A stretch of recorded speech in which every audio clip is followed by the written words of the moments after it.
very good morning everyone. Welcome to IAS Point. This is Deepali और आज हम क्या पढ़ने वाले हैं। हम पढ़ रहे थे स्वास्थ्य आधारित संरचना में स्वास्थ्य क्या है और स्वास्थ्य की भारत में स्थिति भी हमने कंप्लीट करी है। अब हमारा नेक्स्ट टॉपिक क्या है, निजी क्षेत्रक में स्वास्थ्य आधारित संरचना, है ना। तो निजी क्षेत्रक हमारा क्या होता है, प्राइवेट सेक्टर, है ना। प्राइवेट सेक्टर को निजी क्षेत्रक कहते हैं और निजी क्षेत्रक में स्वास्थ्य आधारित संरचना कैसी है ना। तो इसे स्टार्ट करते हैं।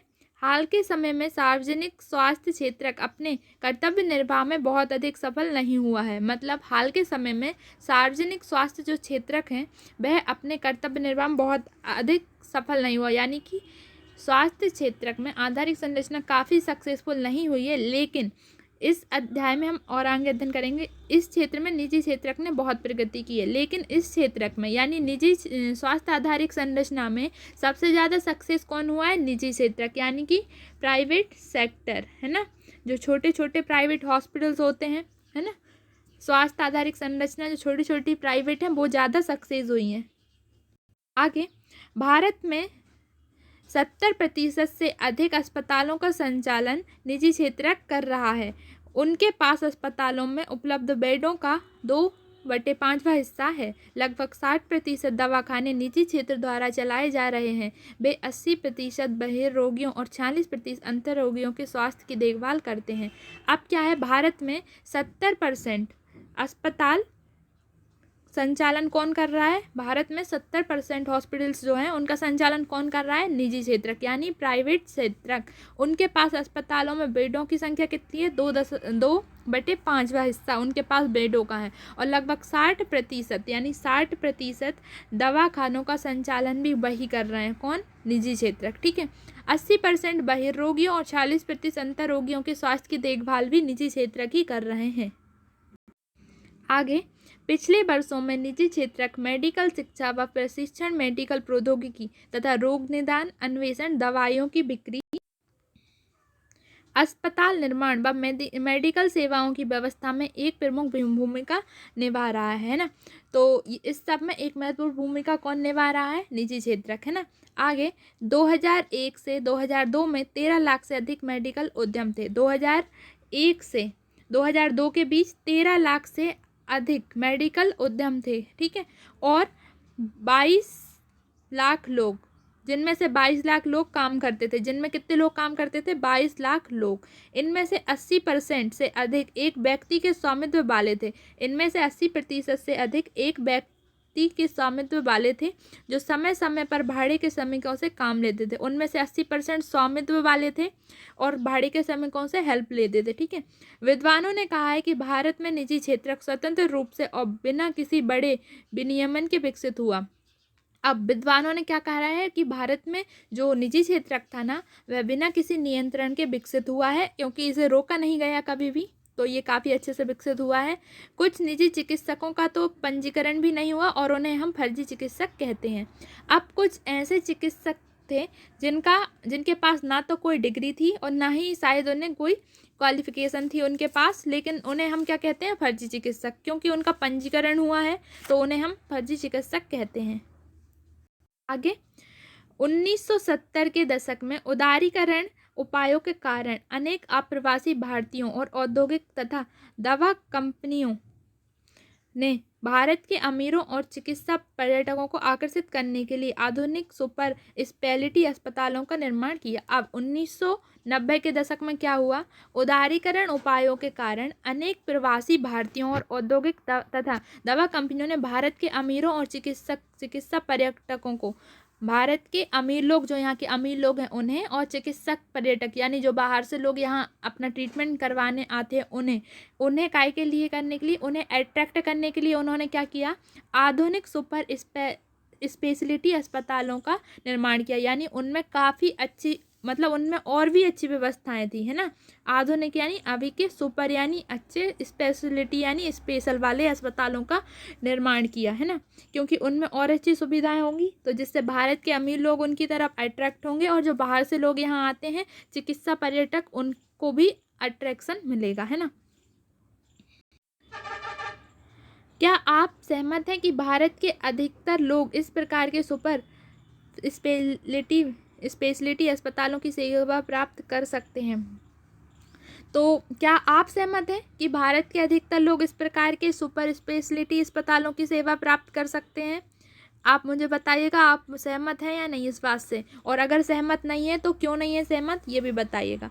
ऐसा करने के लिए क्या किया जा सकता है जिससे कि भारत के प्रत्येक व्यक्ति उत्तम स्वास्थ्य प्राप्त कर सके, और ऐसा करने के लिए हम ऐसा क्या कर सकते हैं कि भारत का हर व्यक्ति अच्छे से उत्तम स्वास्थ्य प्राप्त कर सके? तो इसका आंसर आप मुझे कमेंट में दीजिएगा कि क्या आप सहमत हैं, और सहमत नहीं है तो क्यों नहीं है, और क्या ऐसा करना चाहिए जिससे यहाँ के लोग उत्तम स्वास्थ्य प्राप्त कर सकें। तो ये वाला टॉपिक ख़त्म होता है। अब हम बॉक्स देखते हैं कि बॉक्सेस में क्या इम्पोर्टेंट दिया है ना। तो 8.6 में क्या दिया है, चिकित्सा पर्यटक एक महान अवसर, है ना। चिकित्सा पर्यटन एक महान अवसर। चिकित्सा पर्यटन एक महान अवसर का मतलब क्या है, जो बाहर के लोग यहाँ अपना इलाज करवाने आते हैं वो एक महान अवसर हो गया चिकित्सा पर्यटन का। ठीक है, इसे हम पढ़ें पहले, इसको पहले हम पूरा रीड करते हैं, उसके बाद हम इसको समझेंगे। आपने टेलीविज़न समाचार या आपने टेलीविज़न समाचारों या समाचार पत्रों में देखा होगा कि एक बड़ी संख्या में विदेशी शल्य चिकित्सा, गुर्दारोपण, दंत और यहाँ तक कि सौंदर्यवर्धक देखभाल के लिए भी भारत आ रहे हैं। क्यों? क्योंकि हमारी स्वास्थ्य सेवाओं में आधुनिकतम चिकित्सा प्रौद्योगिकी है, हमारे पास योग्य डॉक्टर हैं और विदेशियों को उनके देश में ऐसी चिकित्सा के लिए लगने वाली कीमत की अपेक्षा हमारे यहाँ चिकित्सा सेवाएं काफ़ी सस्ती हैं। वर्ष 2004 से 2005 में 1,50,000 से भी अधिक पर्यटक चिकित्सा के लिए भारत आए और इस संख्या में प्रतिवर्ष 15% वृद्धि होने की संभावना है। विशेषज्ञों की यह भविष्यवाणी है कि 2012 तक भारत मेडिकल पर्यटन से 1,000 अरब रुपए से अधिक की आय अर्जित कर सकता है। अधिक विदेशियों को भारत की ओर आकर्षित करने के लिए स्वास्थ्य आधारित संरचना को ऊंचा उठाया जा सकता है। अब इसका मतलब क्या है, आपने देखा होगा टेलीविज़न, समाचार पत्रों या समाचारों में देखा होगा कि बड़ी संख्या में विदेशी लोग शल्य चिकित्सा, गुर्दारोपण, दंत और सौंदर्यवर्धक देखभाल के लिए कहाँ आते हैं, भारत में ही आते हैं। क्यों आते हैं वो यहाँ पर? क्योंकि हमारे यहाँ स्वास्थ्य सेवाओं में आधुनिक चिकित्सा प्रौद्योगिकी है, हमारे पास योग्य डॉक्टर हैं, है ना, काफ़ी इंटेलिजेंट डॉक्टर होते हैं यहाँ के, और वो योग्य होते हैं। विदेशियों को उनके देश में ऐसी चिकित्सा के लिए काफ़ी कीमत देनी पड़ती है, लेकिन यहाँ उन्हें थोड़ी सस्ती पड़ जाती है, वो इसलिए वो यहाँ आते हैं। वर्ष 2004 से 5 में अधिक पर्यटक चिकित्सा के लिए भारत में आए। कितने आए? 1,50,000 के समथिंग। इस संख्या में प्रतिवर्ष 15% वृद्धि होने की संभावना है। हर साल 15% बढ़ने की संभावना है। विशेषज्ञों ने यह भी भविष्यवाणी की कि 2012 तक भारत मेडिकल पर्यटन से 1,000 अरब रुपये अधिक या उससे अधिक आय अर्जित कर सकता है ना। भारत बाहर से आने वाले पर्यटकों से यानी चिकित्सा पर्यटन से 1,000 अरब रुपए से या उससे अधिक आय अर्जित कर सकता है, यानी कमा सकता है ना। अधिक विदेशियों को भारत की ओर आकर्षित करने के लिए स्वास्थ्य आधारित संरचना को ऊंचा उठाया जा सकता है। विदेशियों को भारत की तरफ और आकर्षित करने के लिए हम स्वास्थ्य आधारित संरचना को और अधिक ऊंचा उठा सकते हैं, जिससे प्रोग्रेस ज़्यादा होगी। तो ये वाला बॉक्स की इम्पोर्टेंट बात समझ में आई। इसमें क्या था, चिकित्सा पर्यटन एक महान अवसर, मतलब जो बाहर से लोग यहाँ आते हैं वो एक महान अवसर है काहे के लिए, यहाँ की अर्थव्यवस्था को बढ़ाने के लिए और यहाँ की आधारिक संरचना को ऊंचा उठाने के लिए, है ना। बॉक्स सेकंड में क्या दिया है, 8.7, इसमें क्या है, समुदाय और स्वास्थ्य देखभाल की अलाभकारी संस्थाएं। तो इसको पहले हम रीड करते हैं, है ना, इसके बाद इसको समझेंगे। समुदाय एक अच्छी स्वास्थ्य देखभाल प्रणाली का एक महत्वपूर्ण पक्ष है। यह इस विचार पर कार्य करती है कि लोगों को प्राथमिक स्वास्थ्य देखभाल के लिए प्रशिक्षित करके स्वास्थ्य देखभाल प्रणाली में लगाया जा सकता है। देश के कुछ हिस्सों में विधि का उपयोग पहले ही से किया जा रहा है। सेवा स्वनियोजित महिला समिति SEWA अहमदाबाद और अकॉर्ड नीलगिरी भारत में कार्य कर रही कुछ ऐसी ही गैर सरकारी संस्थाएं एनजीओ के उदाहरण हैं। व्यापारी संघ ने अपने सदस्यों के लिए कुछ वैकल्पिक स्वास्थ्य देखभाल सेवाएं उपलब्ध कराए हैं और आसपास के गांव के लोगों को निम्न लागत पर स्वास्थ्य की देखभाल की सुविधा प्रदान की है। इस संबंध में सार्वजनिक अग्रणी और सुविख्यात पहल शाहिद अस्पताल ने की है। इस अस्पताल का निर्माण मध्य प्रदेश के दुर्ग में छत्तीसगढ़ श्रमिक संघ के श्रमिकों द्वारा 1983 में किया गया। वैकल्पिक स्वास्थ्य देखभाल पहलों का निर्माण करने के लिए ग्रामीण संस्थाओं ने कुछ प्रयास किए हैं। ठाणे महाराष्ट्र में काबिलाई लोगों का संगठन काश्तकारी संगठन इसका उदाहरण है।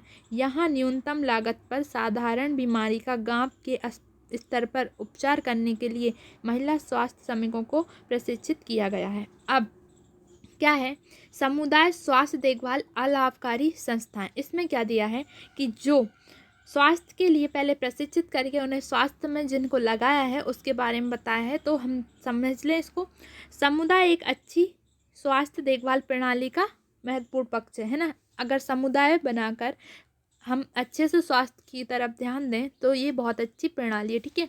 ये विचार पर कार्य करती है कि ये किस विचार पर कार्य करती है कि लोगों की प्राथमिक स्वास्थ्य देखभाल के लिए प्रशिक्षित करके स्वास्थ्य देखभाल प्रणाली में लग जाए। मतलब लोगों को प्राथमिक स्वास्थ्य देखभाल के लिए प्रशिक्षित किया जाए, उन्हें उसकी ट्रेनिंग दी जाए, उन्हें सिखाया जाए और पढ़ाया जाए और उसके बाद उन्हें स्वास्थ्य देखभाल प्रणाली में लगाया जा सकता है ना। देश के कुछ हिस्सों में इस विधि का उपयोग पहले से ही किया जा रहा है। कहाँ किया? सेवा स्वनियोजित महिला समिति SEWA कुछ इस टाइप से है ना। अहमदाबाद में एकॉर्ड नीलगिरी भारत में कार्य कर रही कुछ ऐसी ही गैर संस्था एनजीओ के उदाहरण हैं जो क्या करती हैं, लोगों को पहले प्रशिक्षित करती हैं स्वास्थ्य सेवा में और उसके बाद वो स्वास्थ्य प्रणाली में उन्हें लगा दिया जाता है। व्यापारी संघ ने अपने सदस्य के लिए कुछ वैकल्पिक स्वास्थ्य देखभाल सेवाएं उपलब्ध कराए हैं और आसपास के गांव में लोगों को निम्न लागत पर स्वास्थ्य की देखभाल की सुविधा प्रदान की है। ऐसी एनजीओस ने व्यापारियों को और गांव के लोगों को काफ़ी अच्छी स्वास्थ्य सेवाएं प्रदान की हैं। इस संबंध में सर्वाधिक अग्रणी और सुविख्यात पहल शाहिद अस्पताल ने की। किसने की? शाहिद अस्पताल ने, है ना। अस्पताल का निर्माण मध्य प्रदेश के इस अस्पताल का निर्माण कहाँ हुआ है?